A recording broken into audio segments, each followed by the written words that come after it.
Bonjour et bienvenue en ce dimanche 11 avril 2021. Et nous en sommes arrivés ce matin à la méditation numéro 387 et plus particulièrement à la méditation numéro 101 dans le livre de l'Apocalypse que nous méditons depuis le 1er janvier de cette année. Avant de poursuivre dans cette méditation, dans ce culte de ce matin, prions.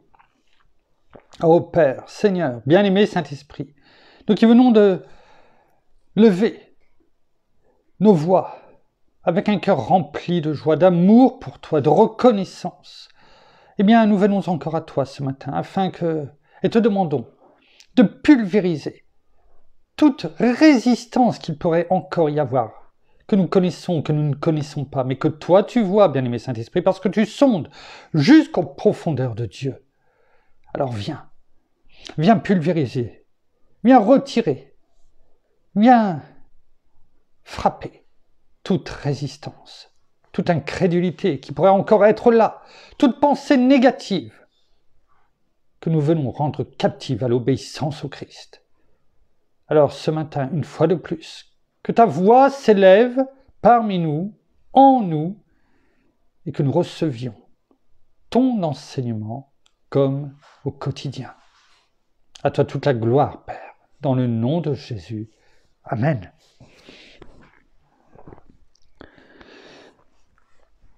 Nous poursuivons donc dans cette 4e lettre de notre Seigneur Jésus, à l'église de Thyatire, dans ce chapitre 2 qui va du verset 18 au verset 29, et nous approchons progressivement vers la fin de cette 4e lettre qui est la plus longue de toutes.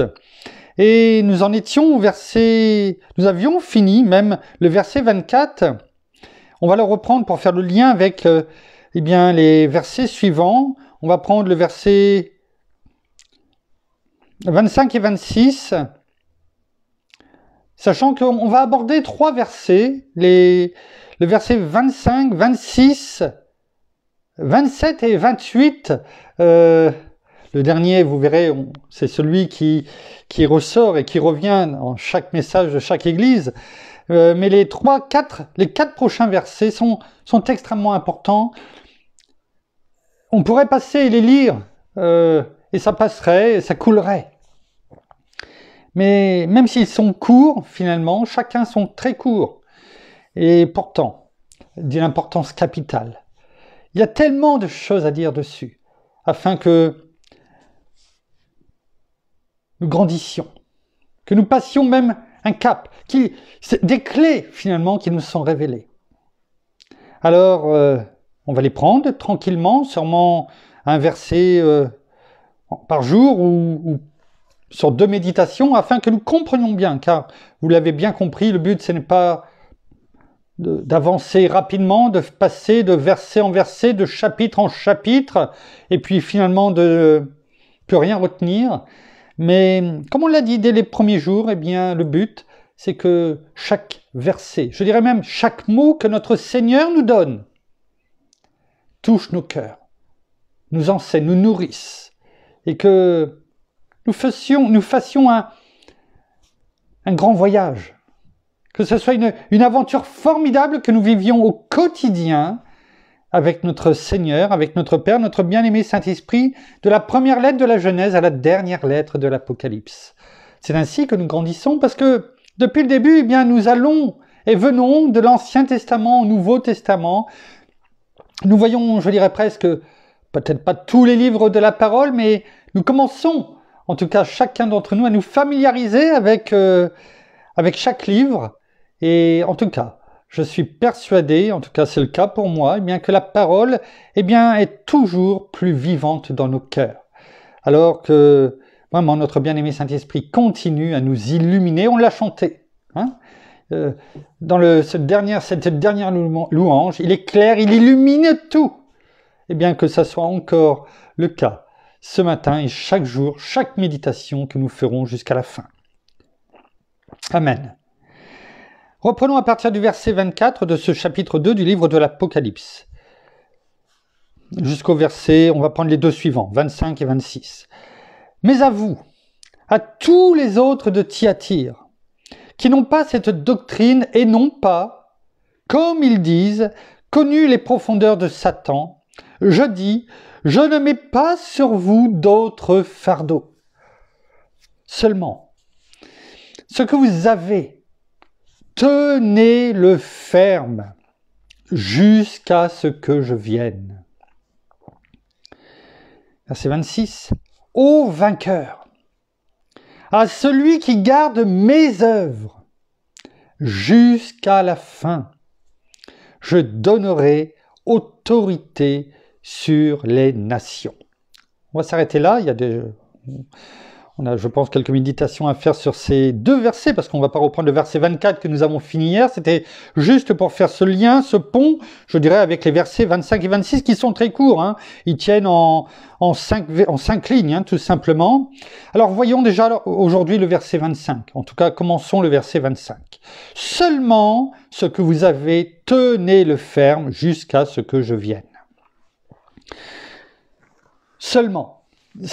Alors bien sûr, tout le monde connaît le mot seulement, bien sûr, on sait, on sait, est-ce qu'on sait réellement ce que ça veut dire? On l'emploie, c'est sûr, mais est-ce que l'on sait réellement ce que cela veut dire? Eh bien, en tout cas, seulement, vient du grec pleine, qui veut dire en outre, mais également néanmoins, c'est pourquoi, toutefois, mais également, qui montre un avertissement, parce que ça veut dire également, en grec, mais, M-A-I-S.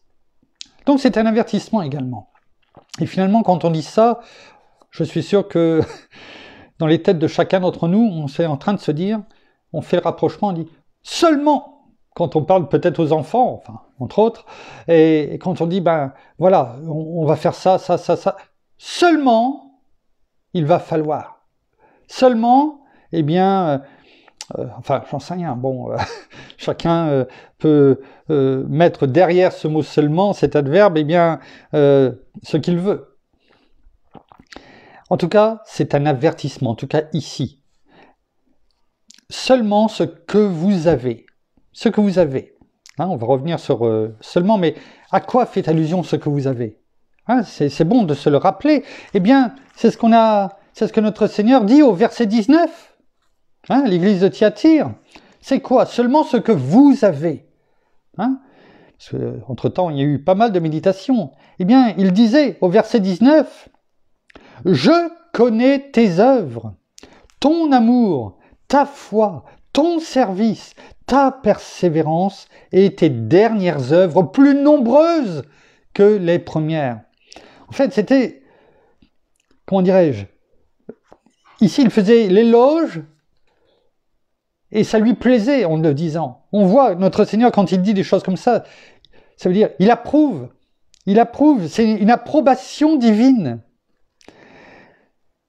Il approuve quoi? Ben, la connaissance qu'avait l'église de Thyatire, la foi, les œuvres bonnes qu'il faisait en Christ Jésus notre Seigneur, et aussi la patience. Hein? Cette patience, cette fidélité, parce qu'il disait, et tes dernières œuvres, plus nombreuses que les premières. Hein? C'est être fidèle. C'est être aussi patient, peut-être, parce que les choses n'arrivent pas toujours quand nous le voulons. Et donc là, il y avait la patience, parce que les dernières œuvres sont plus nombreuses que les premières. Donc en fait, que des bonnes choses que le Seigneur dit à l'église de Thyatire, mais dit-il la même chose pour nous? En tout cas, je veux le croire. Je veux le croire. Et c'est pourquoi nous devons persévérer. Persévérer. Alors, ça veut dire également, on a dit seulement, c'est pourquoi. Toutefois. Alors, regardons, dans la parole,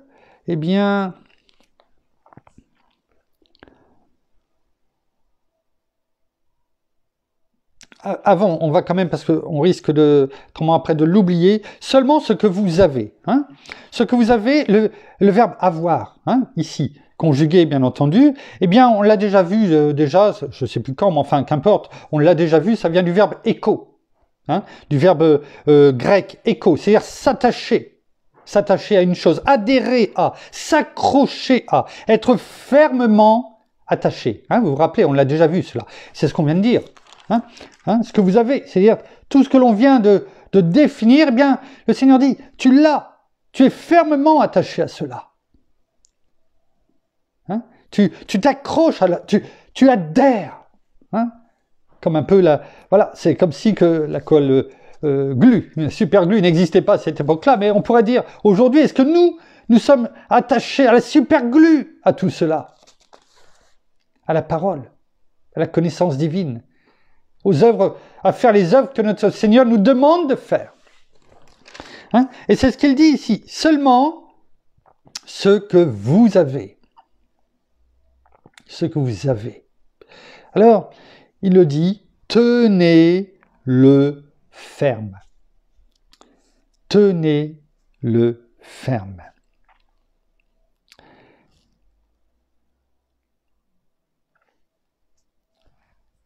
Forcément, cet avertissement de notre Seigneur, avec le seulement, on l'a dit, un avertissement de tenir ferme tout cela.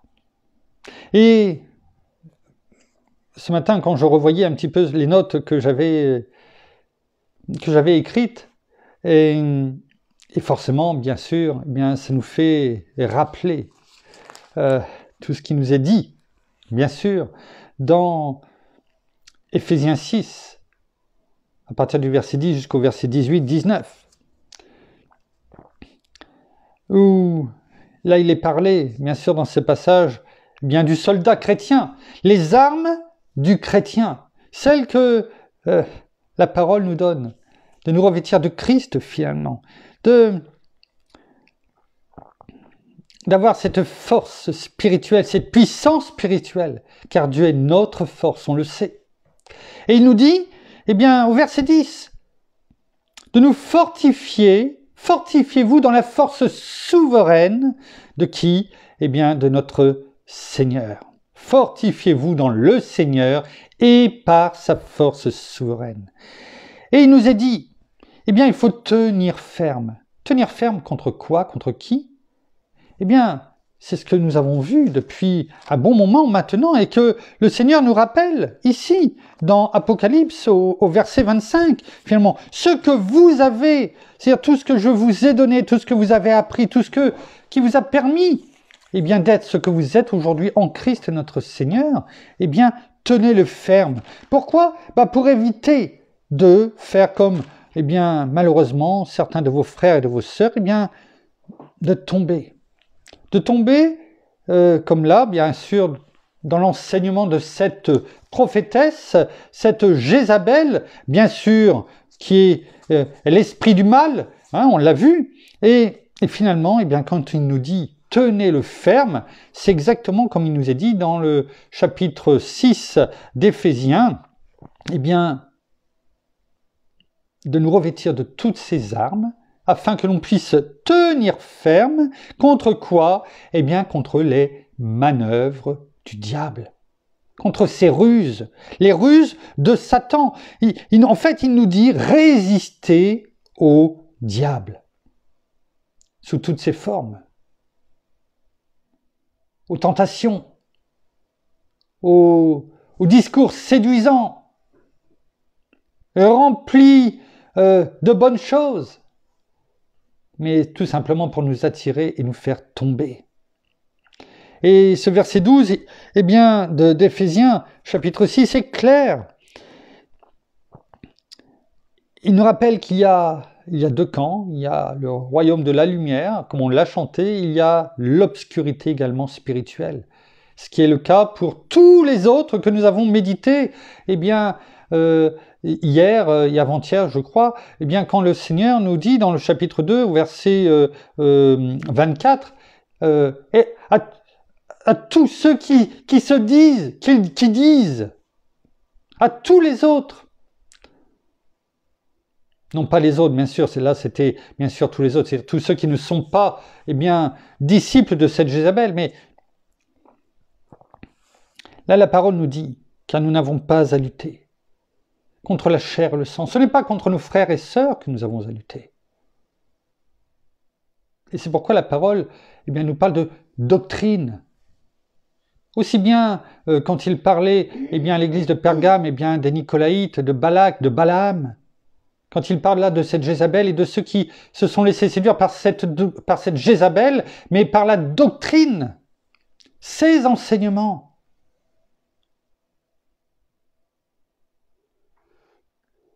Et là, la parole nous rappelle au verset 12, « Car nous n'avons pas à lutter contre la chair et le sang, mais contre les principautés, contre les pouvoirs, contre les dominateurs des ténèbres d'ici-bas, contre les esprits du mal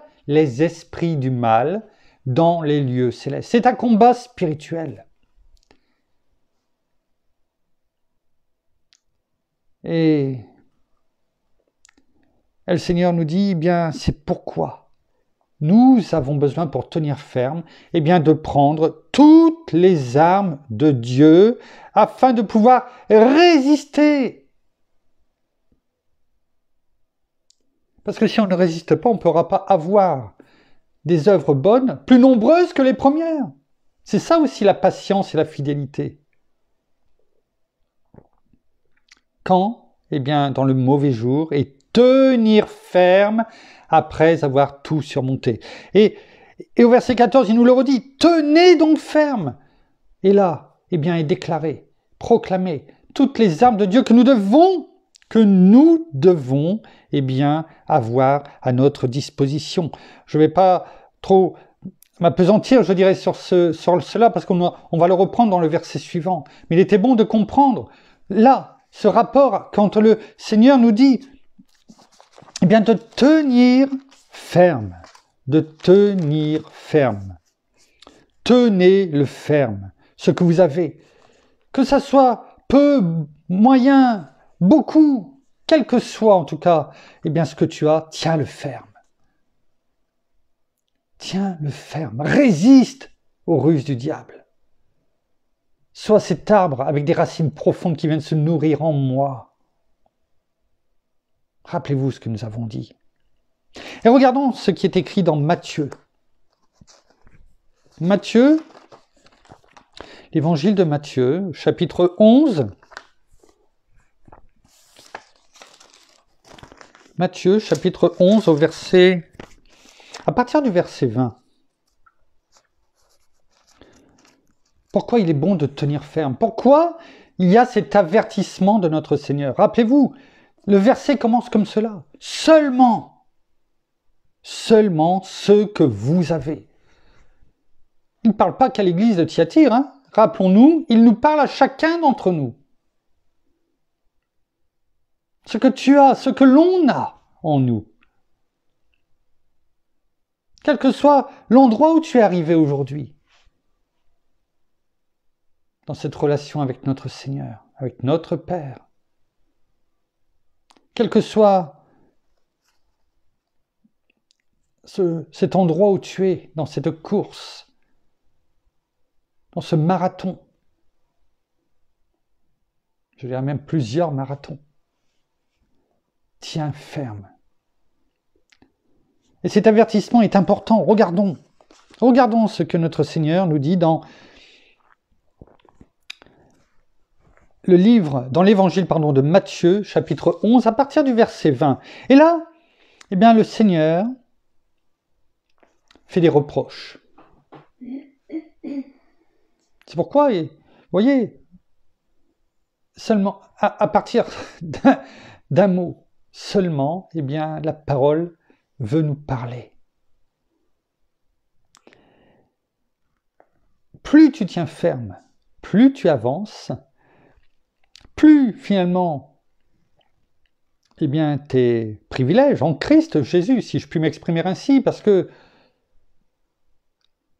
le Seigneur nous dit, sois fidèle dans les petites choses, je t'en confierai des grandes. Donc c'est pourquoi je peux dire les privilèges qu'il nous donne, de le servir toujours davantage. Mais cela augmente aussi nos responsabilités.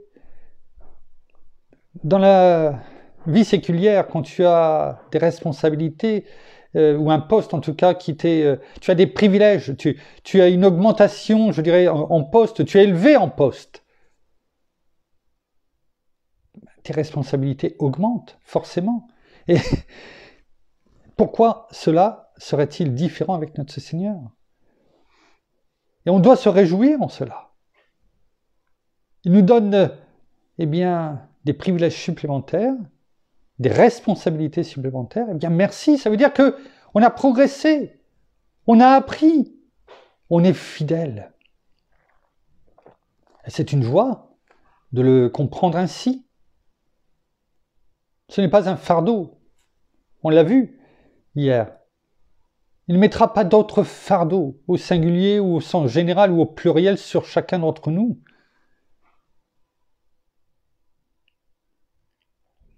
Il est écrit à partir du... Donc Matthieu chapitre 11 et à partir du verset 20.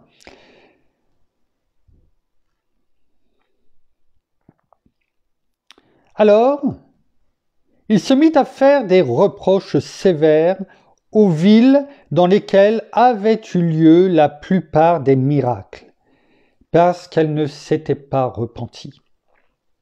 Et là, voilà, à partir du verset 21, ce que notre Seigneur dit. Malheur à toi. C'est notre Seigneur, quand il dit malheur à toi, on a compris ce que ça voulait dire. En tout cas, j'espère que depuis que nous méditons dans le livre de l'Apocalypse, on a compris ce que cela voulait dire. Malheur à toi, c'est, il fait déjà allusion, eh bien, à ce qu'il va arriver lorsqu'il reviendra. Malheur à toi qui? Chorazim. Malheur à toi, Bethsaïda. Ce sont des villes qui étaient situées sur les bords du lac Tibériade.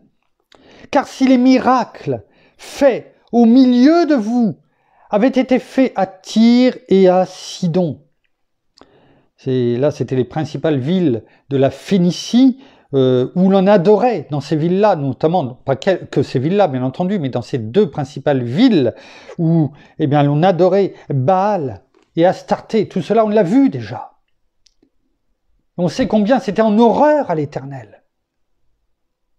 Et pourtant il dit à ces villes, à Chorazim et à Bethsaïda, qui étaient là, sur les lacs en Israël, sur le bord du lac de Tibériade, où notre Seigneur a été, où il a prêché, où il a parlé. Eh bien, il dit, car si le miracle fait au milieu de vous avait été fait à Tyr et à Sidon, c'est-à-dire les mêmes choses qui ont été faites là, moi, où je suis venu te visiter, eh bien, si les mêmes choses, les mêmes miracles avaient été faits à Tyr et à Sidon, là où ils adoraient Baal et Astarté, eh bien, il y a longtemps qu'elle se serait repentie avec le sac et la cendre.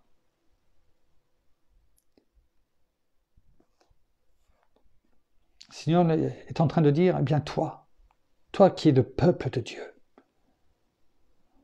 toi qui as eu ce privilège de voir le Messie, tu ne l'as pas reconnu. Tu as vu les miracles, tu as entendu ma voix. Et pourtant, tu ne t'es même pas repenti. Alors que les villes qui, elles, louaient, adoraient Baal et Astarté depuis tellement longtemps, eh bien, si elles avaient reçu, vu seulement la même chose, eh bien, il y a longtemps, pas elles se seraient repenties, non, il y a longtemps qu'elles se seraient repenties. Et on revient toujours à la repentance, la base de toute chose. Où est-ce que nous nous situons? Tyr, Sidon? J'espère que non, quelque part. Mais encore moins dans Chorazim et Bethsaïda.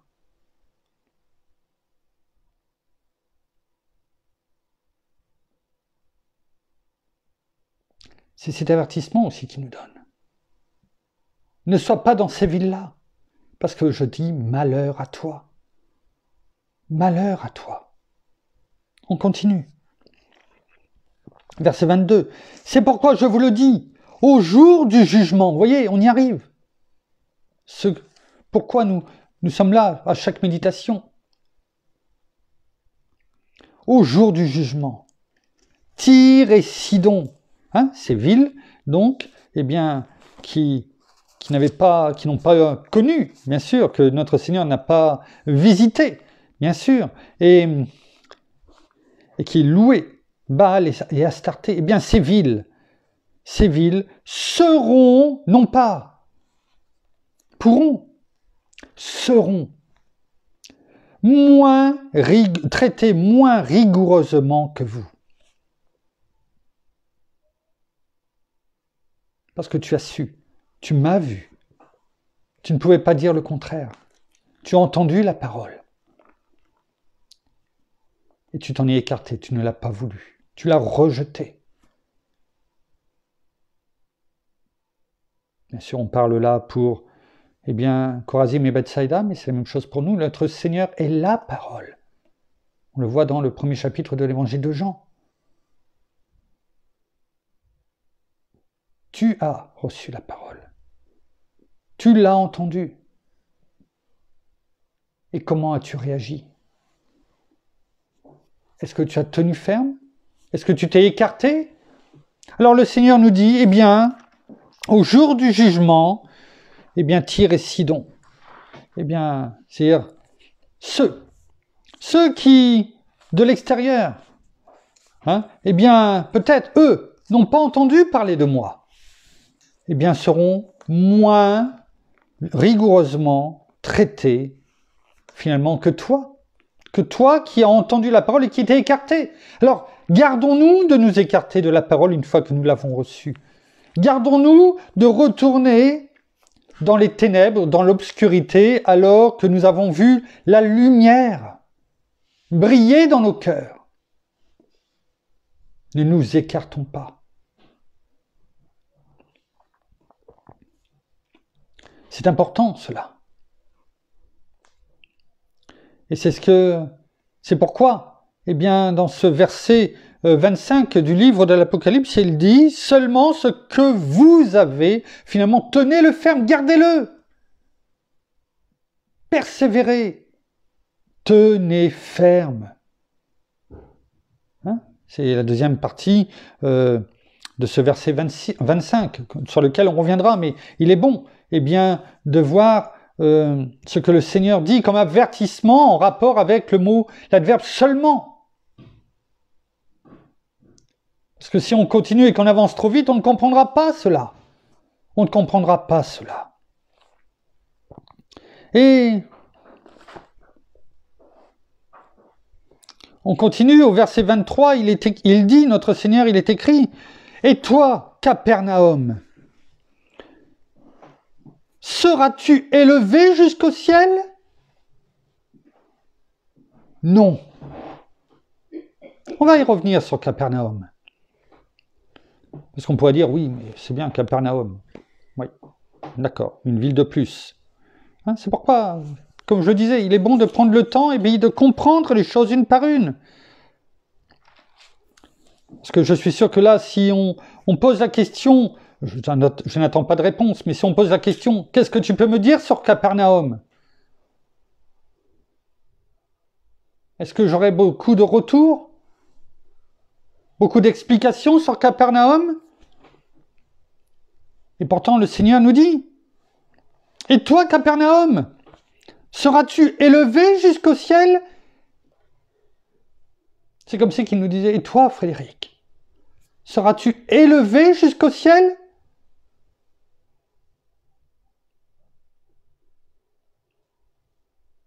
Donc, qu'est-ce qu'il y a à retenir sur Capernaum? Qu'est-ce que tu veux nous dire, Seigneur?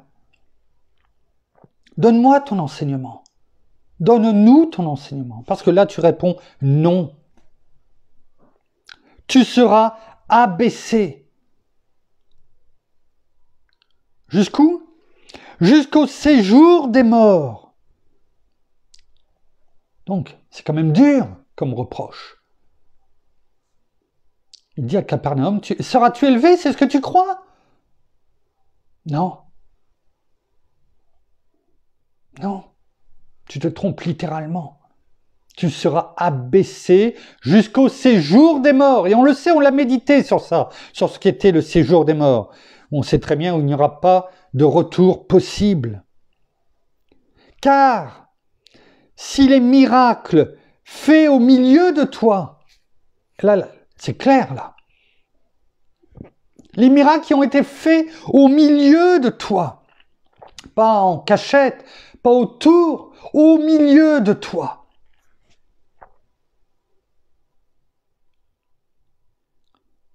Avait été fait dans Sodome. Ça vous dit quelque chose, Sodome? On sait comment a fini Sodome. Pulvérisé par le feu éternel qui descendait du ciel. Sodome, Gomorrhe et tout ce qu'il y avait autour. Pulvérisé. Tellement il y avait peu de justes. Tellement les horreurs étaient importantes.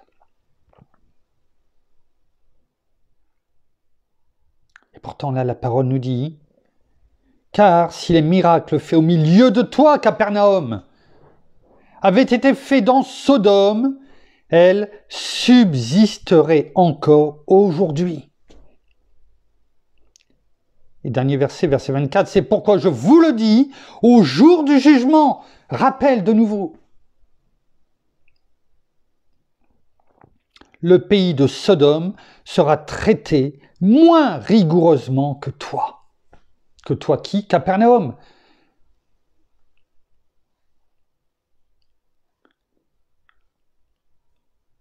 Est-ce que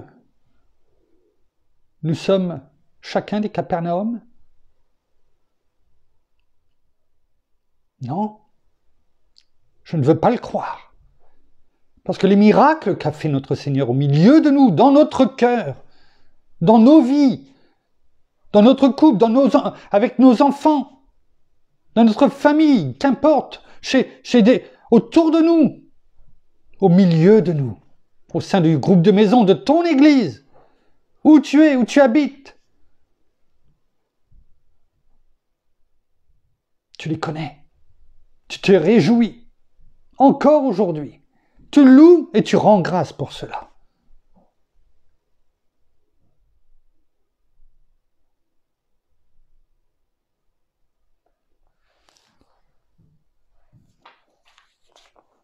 On va passer le reste de la méditation de ce matin à bien comprendre ce qu'est Capernaum.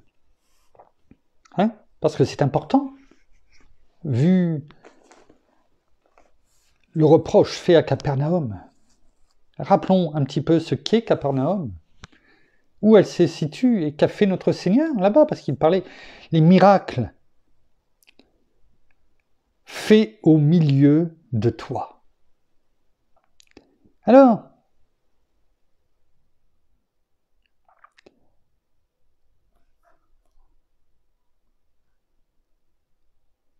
Capernaum, eh bien, attendez, on va le prendre. Je crois que j'avais même... Excusez-moi, le temps de... Voilà. Capernaum vient du grec Capernaum, qui veut dire littéralement village de Naoum, de la consolation.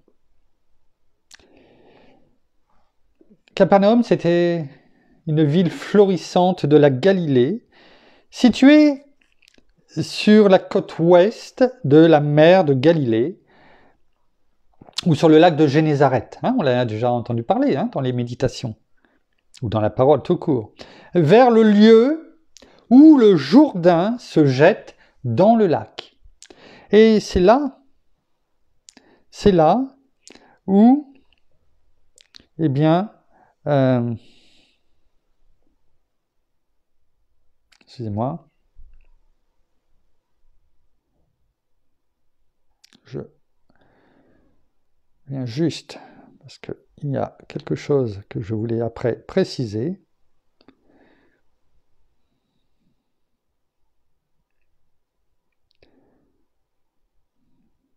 Voilà, pour après. Et Capernaum, ça a été un lieu de miracle et d'enseignement de la part de notre Seigneur Jésus. Alors,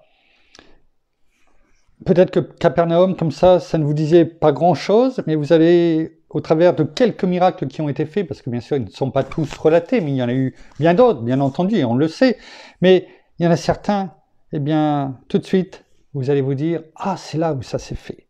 Tout d'abord, eh bien, il y a eu la délivrance, eh bien, d'un forcené, qui était, bien sûr, comment dirais-je, sous l'emprise d'un démon.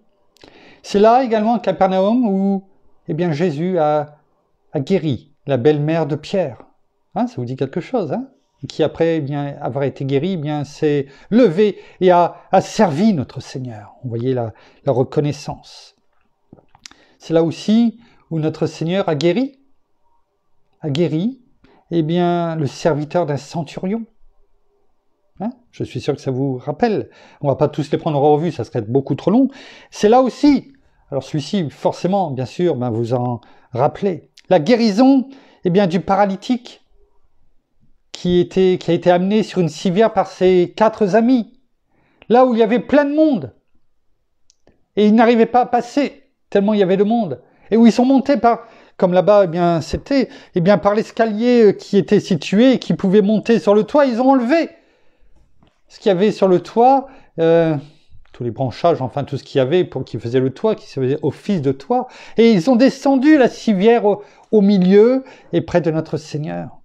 Hein, cela, bien sûr, vous vous en rappelez.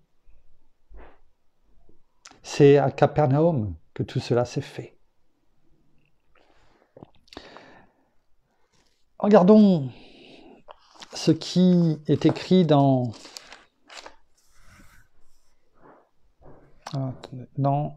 Matthieu, toujours chapitre 4. Matthieu, chapitre 4, verset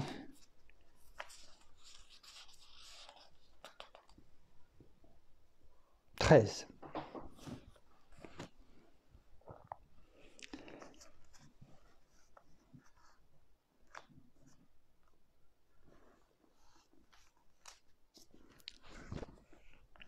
Jean, pour situer le contexte, Jean le Baptiste avait été arrêté, livré, mis en prison.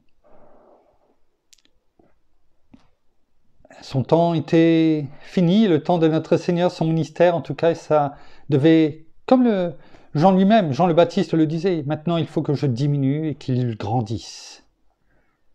C'est-à-dire que, bien, je passe la main. Il est dit à partir donc de Matthieu, chapitre 4, à partir du verset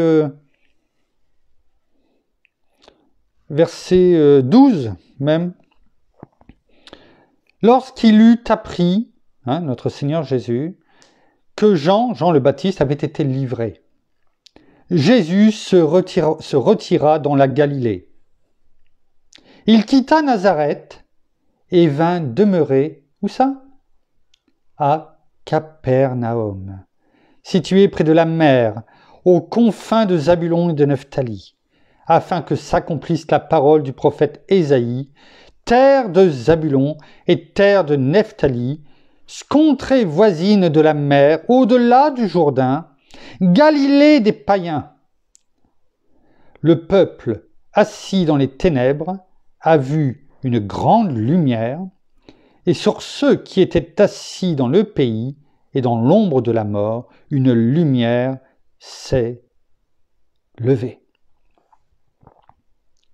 Et à ce moment-là, il est écrit au verset 17, « Dès lors quoi? Dès lors que Jésus est arrivé à Capernaum. Dès lors, c'est à ce moment-là. Ça montre l'importance de Capernaum et finalement de l'avertissement qu'a donné à Capernaum notre Seigneur, mais qu'il, eh bien, au travers simplement de l'adverbe seulement, eh bien c'est pour, bien sûr, l'église de Thyatire, mais ce message est pour nous aujourd'hui.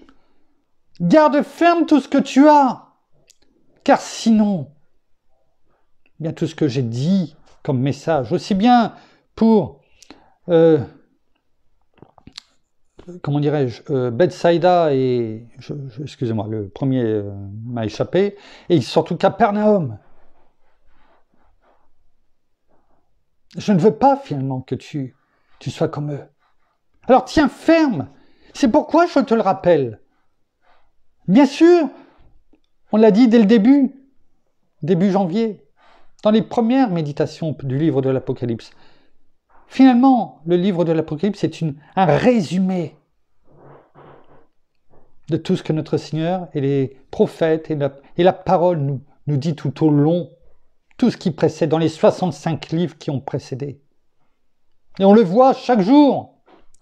Et il est écrit au verset 17, eh bien que c'est là que finalement que Christ commence réellement son ministère. Dès lors, Jésus commença à prêcher et à dire « Repentez-vous, car le royaume des cieux est proche. » Ensuite, il y a eu l'appel de Pierre et d'André, parce que Capernaum, c'était une ville florissante, oui, mais c'était avant tout un village de pêcheurs. Finalement, on peut le prendre dans les deux sens. Pêcheurs de métier, mais aussi pêcheurs tout court. Oh, pas que Capernaum, bien entendu. Car pas un seul est juste, nous dit la parole. Mais ce qui est important, c'est que c'est là où a commencé le ministère de notre Seigneur. C'est là où il a fait des miracles, qu'il a prêché, dont les premiers apôtres, disciples, ont été appelés, ont tout abandonné, ils l'ont suivi.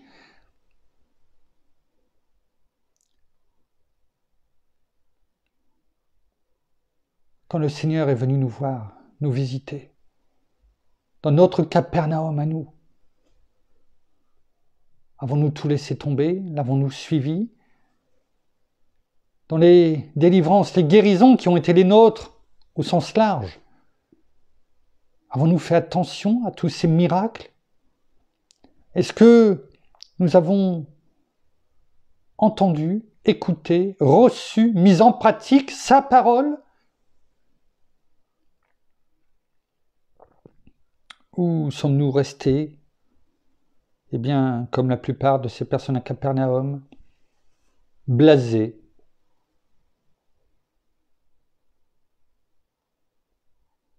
Est-ce que nous avons tourné la tête parce que cela ne nous intéressait pas, ou parce que il fallait laisser tomber pas mal de pans de notre vie? Est-ce que... Vous savez, on va terminer sur ça. C'était juste avant les louanges. Juste avant les louanges. Et je suis... que c'est là que ça me... voyez, quand je relisais, et puis je suis tombé sur ces passages, et Capernaum notamment, parce que ça n'avait pas été préparé. Et je me dis, Seigneur, ta parole tu es venu pour faire quoi finalement? Tu es venu pour mettre de l'ordre dans nos vies. Alors il y en a qui aiment bien, qui sont des maniaques du rangement. Et il y en a qui sont des maniaques du bazar. C'est-à-dire que si... Alors oui, pour se défendre, ils disent, oui, mais c'est un bazar organisé. C'est quand même un bazar à la base. Alors peut-être que toi, tu t'y retrouves, mais c'est un bazar. Et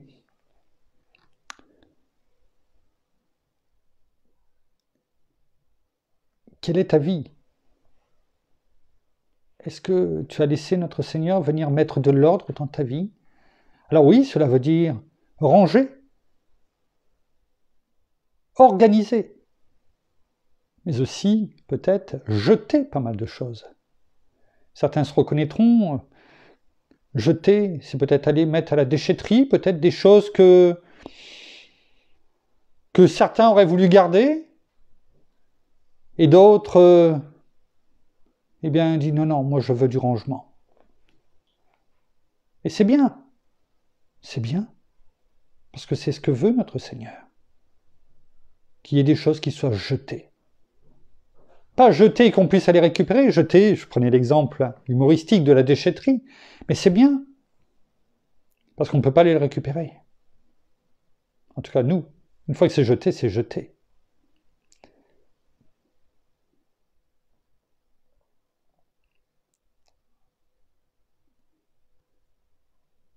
Est-ce que tu as laissé le Seigneur venir mettre de l'ordre dans ta vie?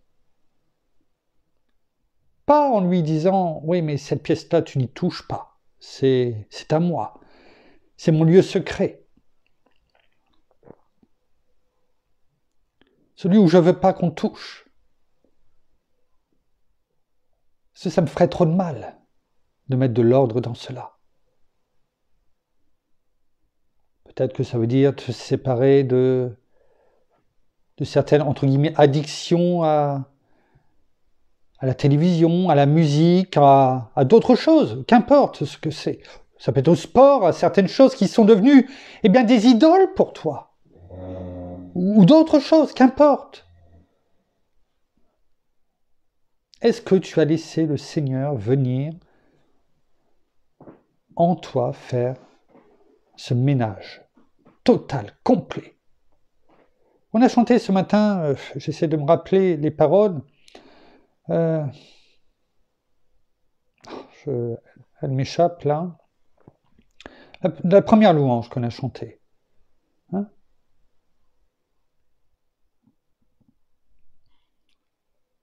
Que, dans le danger, je peux m'appuyer sur toi, Seigneur. Car toi seul est mon divin berger. Le divin berger conduit, il fait le ménage. On y reviendra dans les versets qui suivent, dans les 3-4 derniers versets, je vous ai dit que c'est important. On y reviendra.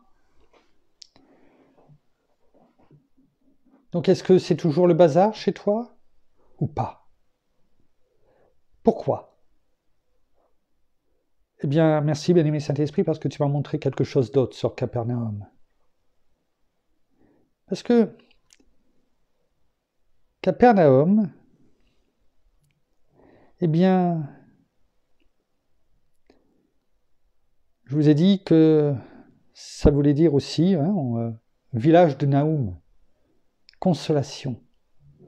Parce que le Seigneur est venu apporter sa consolation, ce village finalement, qui n'a pas voulu, et qui a préféré rester finalement dans l'obscurité, dans le bazar. Dans son bazar, organisé ou pas, c'était toujours un bazar. Et il y a un mot, qui est d'où est dérivé, Capernaum, et ce mot, c'est Capharnaüm. Vous savez ce que c'est que Capharnaüm? Peut-être que mon épouse dit, on l'emploie peut-être plus trop, mais il existe toujours. On vit dans un Capharnaüm. C'est-à-dire dans quoi? Dans un bazar, finalement. C'est ça que ça veut dire. Et vous savez, Capharnaüm, en hébreu, tout à l'heure on a vu le grec, maintenant on voit l'hébreu, ça vient de Kaphar, alors non pas la petite bestiole, mais K, la lettre K, et phare, attaché, F-A-R, et de Naoum. Et Kaphar désigne le village et Naoum, la compassion, la consolation. C'est-à-dire il est dit ici dans la définition qu'il s'agit littéralement du village du consolateur. Capernaum en hébreu, c'est ça. C'est le mot Capharnaüm en hébreu, qui veut dire le village du consolateur, c'est-à-dire notre Seigneur Jésus. Ouais.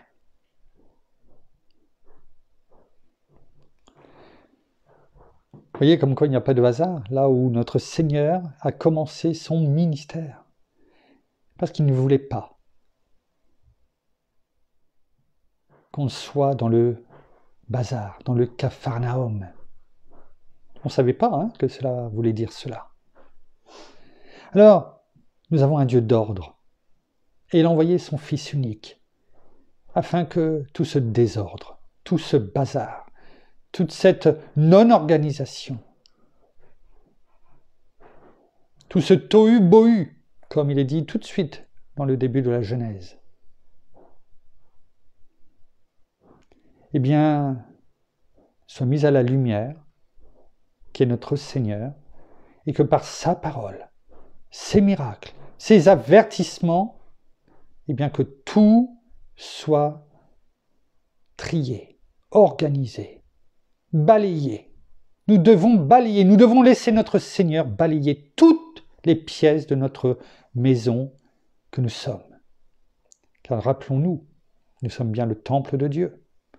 Et l'Esprit de Dieu habite en nous. Et il n'y a rien, je dirais, comment dirais-je, d'obscur, de caché, qui peut demeurer et cohabiter, coexister avec lui. Rien d'impur. Alors, c'est pourquoi le Seigneur nous a dit, bien dans ce verset 25, seulement, à l'église de Thyatire, mais aussi à nous, seulement, eh bien, ce que vous avez, ce que je vous ai donné, ce que je t'ai montré, tout comme je l'ai fait, eh bien, lorsque j'ai commencé mon ministère à Capernaum, eh bien, tiens-le ferme. Tiens-le ferme, parce que cela, au fur et à mesure, eh bien, te permettra de nettoyer totalement, de me laisser nettoyer totalement ta maison, qu'il y ait un ordre, cet ordre que je te donne, hein, dans les deux sens, bien rangé, une maison propre, bien rangée. Et c'est pourquoi je te donne, eh bien, toutes ces armes, afin que rien d'impur ne puisse entrer et revenir mettre du bazar, du Capharnaüm chez toi. Alors écoutons la parole que notre Seigneur nous rappelle aujourd'hui au travers de ce verset 25 du chapitre 2 du livre de l'Apocalypse et tenons ferme à ce que nous avons entendu comme enseignement aujourd'hui. Que cela soit gravé sur les tables de notre cœur à tout jamais. Merci Père, merci Seigneur, merci bien-aimé Saint-Esprit. Nous terminons par la prière. Je demande juste quelques secondes, le temps de nous installer.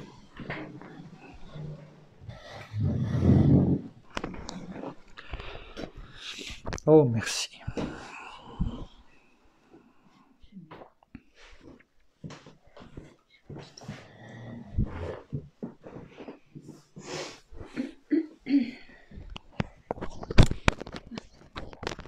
Oh, merci bien encore ce matin encore pour ta présence, Seigneur, parmi nous. Merci encore de nous montrer la vérité. Merci de nous enseigner. Alors, Seigneur, viens encore mettre de l'ordre dans nos vies, afin que tu puisses y régner. Viens régner dans nos vies, dans nos cœurs, dans nos pensées, dans nos paroles, afin de nous illuminer, afin de nous éclairer, d'éclairer ce chemin qui parfois peut être parsemé d'embûches et par lequel, eh bien, même nous pouvons parfois chuter. Alors, surtout, que nous continuions, et bien surtout à rester fermes dans la foi, rester fermes sur ce chemin qui est droit, ce chemin qui est juste, et toi seul, Seigneur, qui est ce chemin, cette vérité et cette vie. Alors oui, nous voulons demeurer fermes dans notre foi, demeurer fermes dans nos paroles et aussi dans nos pensées, afin que, eh bien, notre corps tout entier, notre cœur, nos pensées soient toujours tournées vers toi, afin qu'elles soient propres, pures et sanctifiées, afin que nous continuions dans ce chemin de sanctification, que nous soyons vraiment trouvés saints, trouvés purs à tes yeux. C'est ce que tu nous demandes, afin qu'il n'y ait rien d'impur qui ne demeure en nous, que toute place soit propre, que toute place soit nette, car nous savons que nous sommes le temple de Dieu et que rien d'impur, eh bien, ne peut demeurer en nous. Car il est dit que le temple de Dieu est saint et c'est ce que vous êtes. Alors oui, restons saints et surtout déclarons, proclamons ta parole, gardons-la dans nos bouches, dans nos pensées, mais aussi sur nos lèvres, afin de pouvoir la dire, de pouvoir la proclamer chaque jour dans nos vies, que nous soyons seuls ou accompagnés, eh bien que cela demeure en nous. Alors fortifiez-vous, frères et sœurs, dans la force de notre Seigneur Jésus-Christ et surtout demeurez fermes dans la foi afin que notre foi grandisse, que notre espérance grandisse chaque jour de notre vie.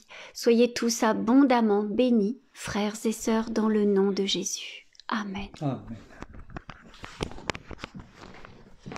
Voilà, ainsi s'achève le culte de ce matin, la méditation. Nous vous bénissons abondamment de toutes les bénédictions spirituelles dans les lieux célestes en Christ. Nous saluons nos amis au Québec et au Canada qui, comme chaque dimanche, eh bien dans quelques heures prendront le relais. Et que ce soit au Québec, au Canada ou quel que soit l'endroit où l'église en France, le lieu, en tout cas l'église de maison, quel que soit l'endroit en tout cas, eh bien où la parole est prêchée, eh bien que la parole illumine les cœurs de toutes et tous, toute personne eh bien, qui entendront le message, les louanges, même à l'extérieur, afin que les genoux fléchissent devant toi, Seigneur, et te reçoivent et qu'ils te reçoivent comme le Seigneur et Sauveur de leur vie. C'est notre prière, une fois de plus, ce dimanche. En tout cas, nous souhaitons également, nous passons le bonjour à tous nos frères et sœurs qui nous écoutent et que nous écouterons eh bien, en francophonie, en France, à Paris, autour de chez nous. Nous vous souhaitons un agréable dimanche, même si le temps n'y est pas, mais en tout cas, le soleil brille dans nos cœurs. Ça, c'est une chose qui est sûre et certaine. Nous souhaitons un excellent dimanche et nous vous donnons rendez-vous eh bien demain, lundi, au même endroit et à 18h30, comme d'habitude, environ, en tout cas, dans ces horaires-là. Et en tout cas, portez-vous bien et passez un excellent dimanche. À demain, soyez bénis, au revoir.